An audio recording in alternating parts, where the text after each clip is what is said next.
Hi, and welcome to another video from Imagine Landscapes Designs. Right now we're going to be talking about 1/2 cabling, and just like with the 1/2 left cable that we did, we're going to do 1/2 right cabling, and I'm going to demonstrate it with 2 different cable needles and with a yarn needle in case you don't have a cable needle on hand. And then I'm going to end by demonstrating how to do it without a cable needle at all. Cabling, for all its intimidating and intricate appearance, is really knitting and purling, depending on your pattern, but out of order. So we use the cable needle usually to help us get the stitches out of order. So now we're going to be doing a right cross. So we need 1 stitch to come forward and go right. So to do that, what we're going to do is we're going to take 2 stitches from the left needle tip, we're going to slide them onto the cable needle, and we're going to let them hang to the back. And I have to get out of my own way with the yarn there. So we've got 2 stitches on a cable needle, it's hanging to the back, nice and secure. Then we knit 1 from the left needle tip, and now we need to get those stitches back, and we need to be ready to knit them. So there is a little bit of figuring out what to do. You can often just let one of the needles dangle, so that's what I'm going to do. And it looks very much like I've flipped my stitches because they look like pearls. So can you see how these 2 stitches look like pearl bumps and not nice smooth stockinette? So I think when I was moving things around, I flipped them, and oh yes, see, the stockinette's coming back. So let's go back there and we will just kind of move around on that cable needle till it looks right.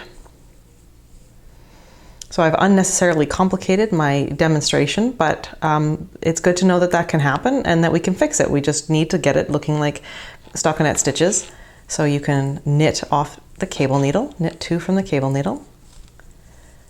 So let's try that again and see if I can do it without flipping those stitches and with a different kind of cable needle. So I'm going to work across to my 3 stitches.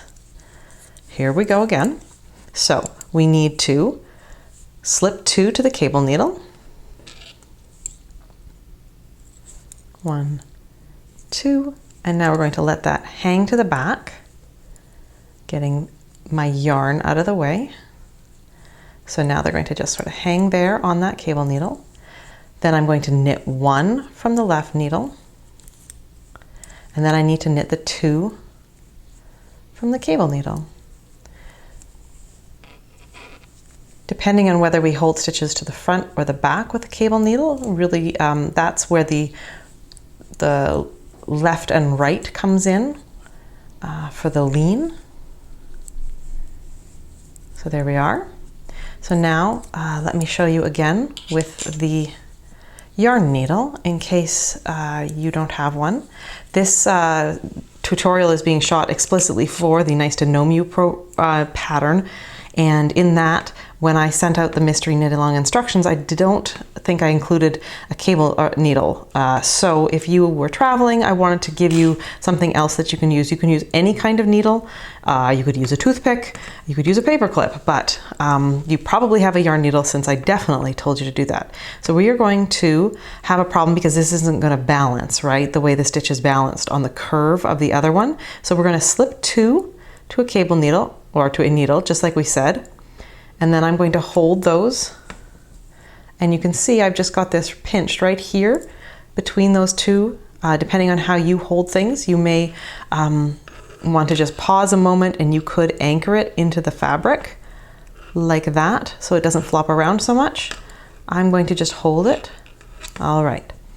So I need to have my yarn in front of whatever kind of cable needle or instrument I'm using.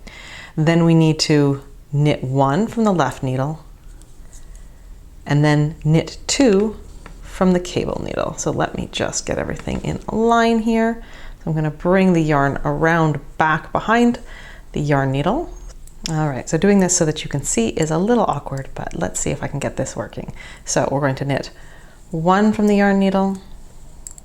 Now I'm going to knit 2 from the yarn needle. And I'm going to fail to do that, so let's try that again. 2 from the yarn needle, and I'm going to work across, and you can see that we have 1 stitch traveling over 2 stitches to the right, and that's where the name of the cable comes from. It's a 1/2 right cross. Give me a moment and I'll be back to show you how to do it without a cable needle. All right, so I've just unknit this row so that we can get going real quick. So when we are cabling without a cable needle, we need to sort of think a little bit oppositely. With the cable needle, we think about where to put the first stitches on the left needle. Without a cable needle, we think about what to do with sort of the second group of stitches. So in this case, the second group of stitches is this one. We're gonna have this one come in front of these 2. So I'm putting my right needle tip through the 3rd stitch on the needle. Then I'm going to pinch the stitches underneath. So I've got all 3 stitches pinched between my thumb and my finger. I'm going to slowly slide the left needle tip out, bring it behind, and just grab those 2 stitches, which can't go anywhere because they're pinched. They're not going to run down, they're not going to do anything. So now they're back on the left needle tip. I'm going to slide this one from the right needle tip back, and then I'm going to knit 3. When we cable without a cable needle, we do the reorganization before we do the working. So whether you've got knits or purls or whatever, you do the reorganization and then you do the working. So if it was a knit 1, purl 2, we would knit 1, then we'd purl 2 after we'd rearrange them. So let's do that again. So I need this one to come to the front. So I'm going to grab it from the front. I grab the 3rd stitch on the left needle. I pinch underneath all 3 stitches and I pull my left needle tip out. I go back and I pick up the 2 stitches that are just floating loose, but they're not floating unsecured because of my pinch. Now I can release the pinch, and then I just place the stitch on the right needle back on the left needle, and I knit 3.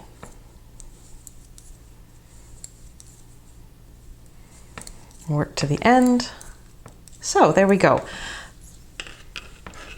3 crosses with or without cable needles as you feel like working. This, as you can tell, is not the beard from the gnome. This is a piece that I'm doing just for the tutorial.